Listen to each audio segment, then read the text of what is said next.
Prime Minister Narendra Modi engaging with the nation through his address to the nation. Do you think it was needed? Yeah. And particularly at a time when there's a lot of misinformation and also some kind of narrative setting which is happening by the Pakistanis and the Western media?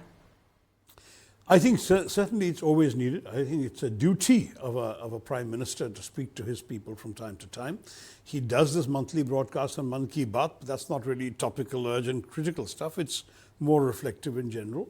I think that actually coming on television, looking the nation square in the eye and talking about the big issues on the top of their minds is always important. Whether it was COVID, whether it's war, we needed him to do that, so I'm glad he did it.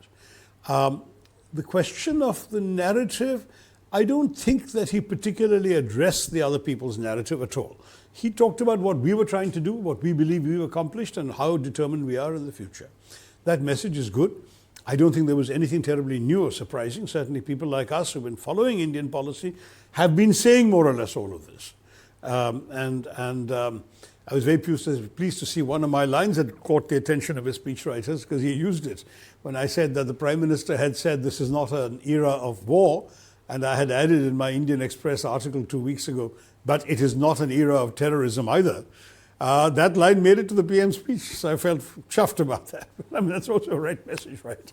But anyway, to cut a long story short, I will say that the PM should do this. He should do it every time there's a moment of crisis. But as far as the global narrative is concerned, there are people below his level who should be doing it.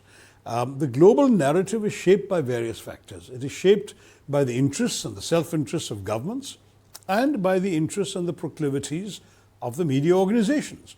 And if it so happens that there are some media organizations that have a habit of inviting a lot more Pakistani guests than they invite ours, you will get a particular point of view. And at the same time, if there are media organizations that are willing to give us the time and space to be heard, we should leap onto those because we cannot entirely rely on the fact that we've issued the right statements from here. Are people hearing them in their own countries, in their own languages, in their own TV stations? These are important issues. And do you think, Dr. Tharoor, that the way Prime Minister and his government handled this entire crisis, including the communication, I will not call narrative, which is increasingly becoming a much contested word, including the communication to the larger world and people, Indian people, that was largely in the right direction? Look, I think that the overall crisis was handled extremely well. I have gone on record as saying that I thought Operation Sindoor, from the naming to the presentation to the conduct, everything I gave full marks to. I mean, I really like the fact that we hit the terrorist bases. We did so at night when there were very few civilians likely to be wandering about, so no collateral damage. We were very precise in our targeting. I'm told we hit a specific building inside the LET compound. I like that. I thought that sending the message that, look, in Kargil, we never even crossed the LOC, even though it cost us lives. In Uri, we crossed the LOC. In Balakot, we crossed the international border. And today, after Pahalgam, we are now hitting you in your heartland. So be prepared that we are not prepared to take any more of this. The more you do, the more consequences you're going to face. I think all that messaging was very clear, and the Pakistanis have got the message. Did the world community get the message? Not unchallenged, because the Pakistanis were going around telling everybody, oh my gosh, the Indians are a rogue state. We did nothing.